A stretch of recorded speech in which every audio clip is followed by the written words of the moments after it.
Several 100,000 people came to D.C. on October 10th to commemorate the 20th anniversary of the 1995 Million Man March, convened by Minister Louis Farrakhan and the Nation of Islam.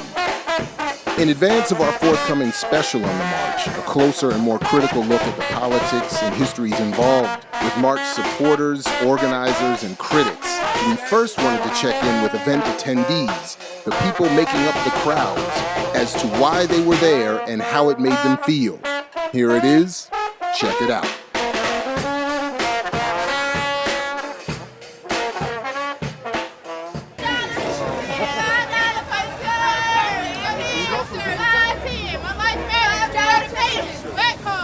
All right, Davon Love and Adam Jackson, leaders of Beautiful Struggle down here at the Million Man March 20th anniversary.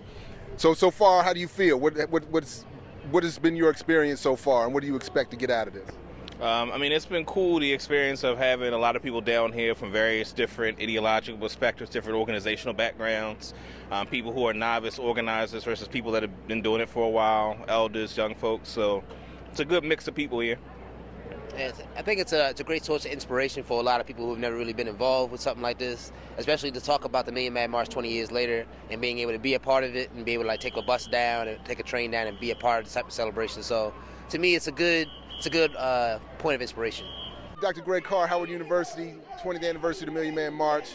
What's your general impression so far? It's a beautiful thing, man. I got off the subway and I saw this whole row of, our brother had drawn all these ancestors, Trayvon Martin, Michael Brown, Martin Luther King, and these little black girls stopped because you signing the posters. This little girl on her knees with a little black baby doll signing her name over Martin Luther King's face.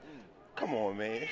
That's a beautiful thing. So we were asking people, we want to ask people who were at the original march in 95, any comparative feelings or reactions to the whole thing, and then just in general, why are you here at this one as well? Well, I'm here because it doesn't cost anything to be in solidarity, brother. And people pay a lot of money to go to football and basketball games, and same ones complaining, where you going down there? Well, why you get this man $100 to go cheer for somebody? You ain't got no stock in the team, brother. Let's be clear.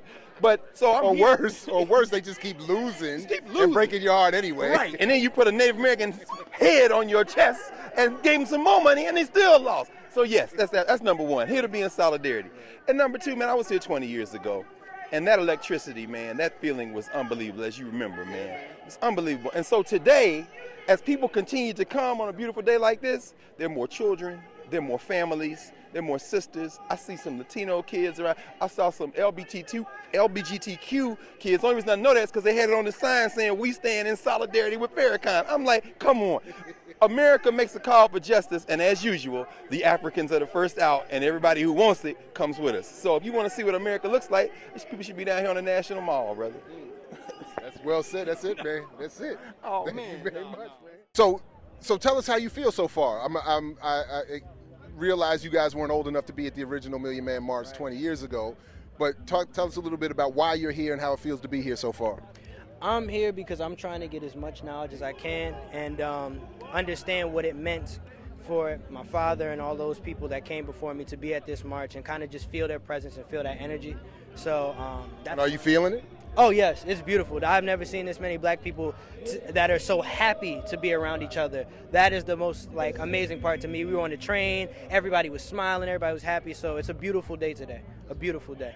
That's what's up. Same question. I just really love the atmosphere. It's amazing to see all these black people, and it's in unity. There's no concert, there's no music happening. It's people coming here for a common purpose, and we all know what the goal is and what we're trying to achieve. So that's why it's just an amazing thing. So what brings you out today? Again, assuming you aren't old enough to have been at the original Million Man March, what brings you out today, and how does it feel so far? What brings me out here today?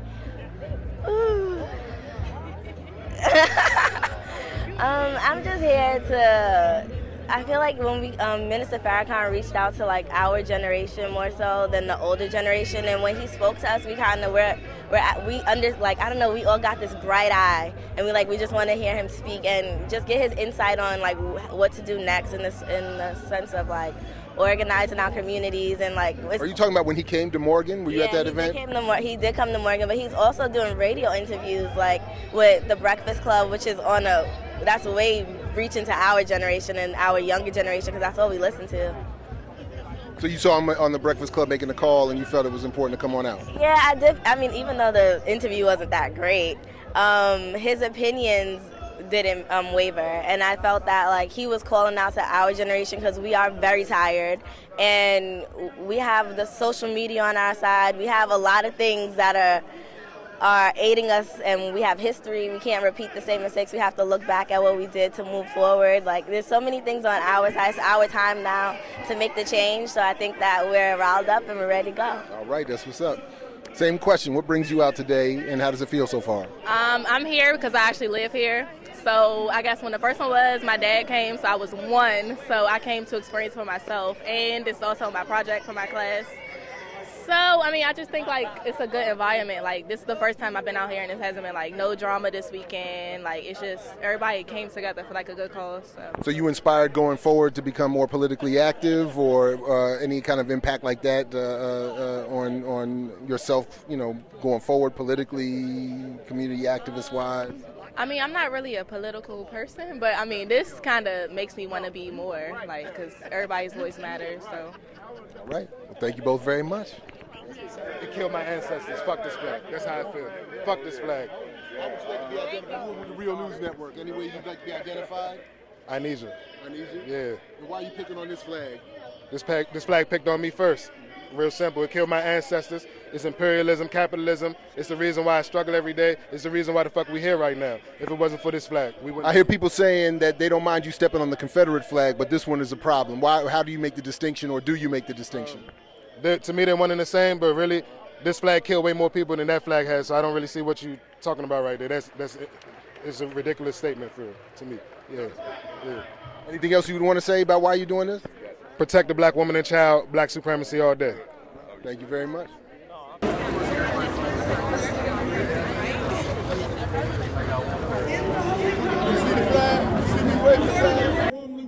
So what brings you here, and how have you felt about the vibe so far? You know what, we're actually just getting here a few moments ago, but so far so good. It's good to see everyone coming together for the same cause. So we've been wanting to get out in light of all the events that have been happening. We've been wanting to get out, and we just haven't had the time with school and work and everything. So we actually drove here from Chicago. It took us 13 hours to get here, so we're really excited. So let me ask, unless you want to add to that, and feel free to add to that answer, but also when you hear the phrase justice or else, what does that mean to you? What does justice look like, and what is the or else as you understand it? Well, when I think justice or else, I feel, for our freedom, we fight for our rights. Everybody's human, so everybody has rights.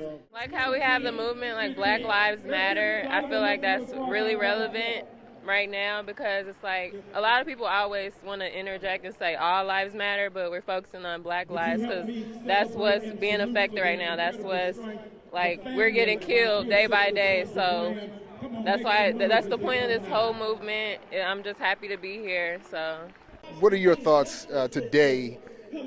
Maybe even versus the 20th anniversary 20 years ago. How did you feel then? How do you feel today?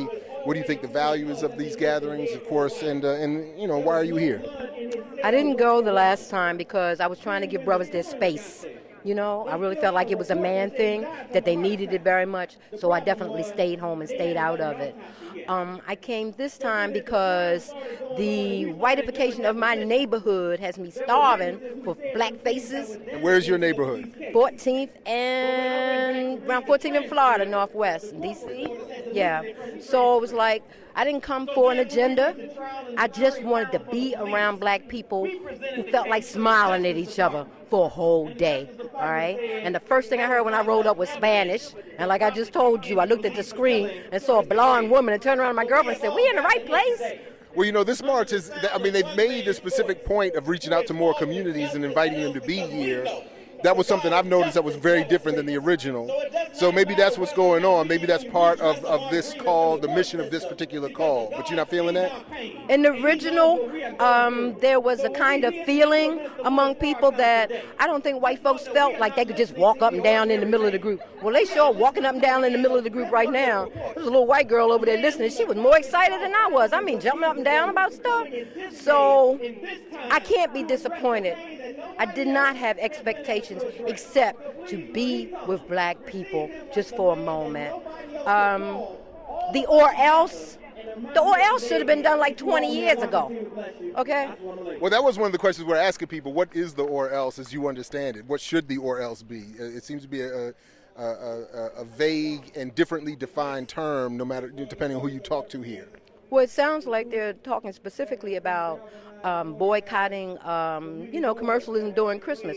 Well, you should be doing that every year. It shouldn't take some black people getting killed to make us do that. Matter of fact, we ought to leave all of the holidays alone.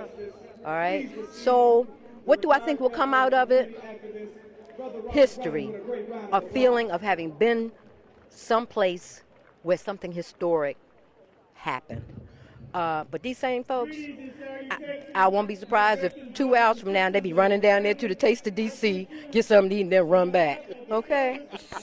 I'm serious.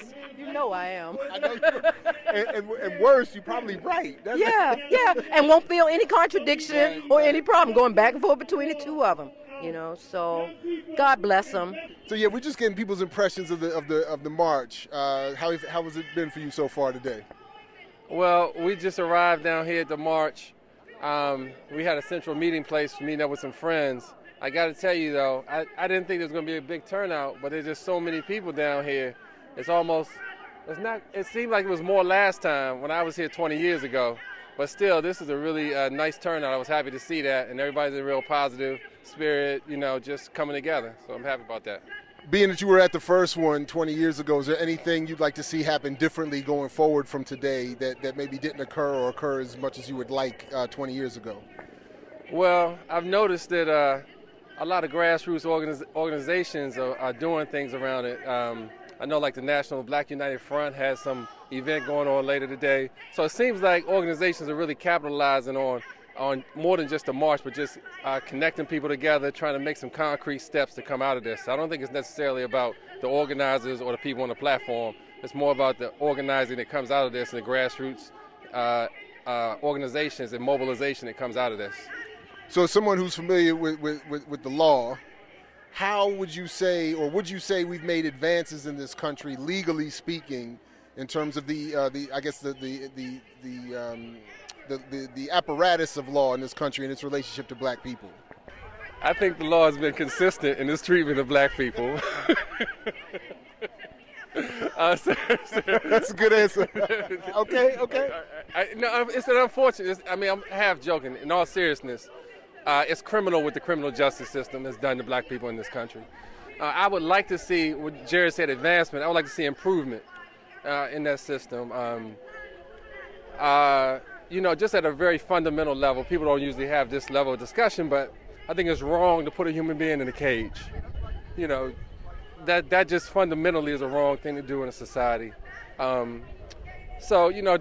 we having that level of reform, that'd be great, but obviously I don't expect anything short of revolution to cause that.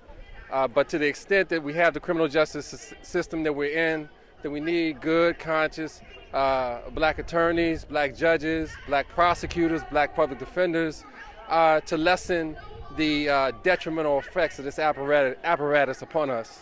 And real quick, man, how do you feel about being here today? Good. Yeah? That's succinct. Very good. I like it. So tell me who you're going to meet up. Who you meeting down here today? Who you meeting down here today? I'm meeting with some of my friends at school. What school you go to? Wilson Baker Academy. And who's it named after? Who's Wilson? Amos Wilson. And who's Baker? Ella Baker. That's what's up. Congratulations. Well done. All right. Now. Hey, thanks a lot. Take care now. What I like.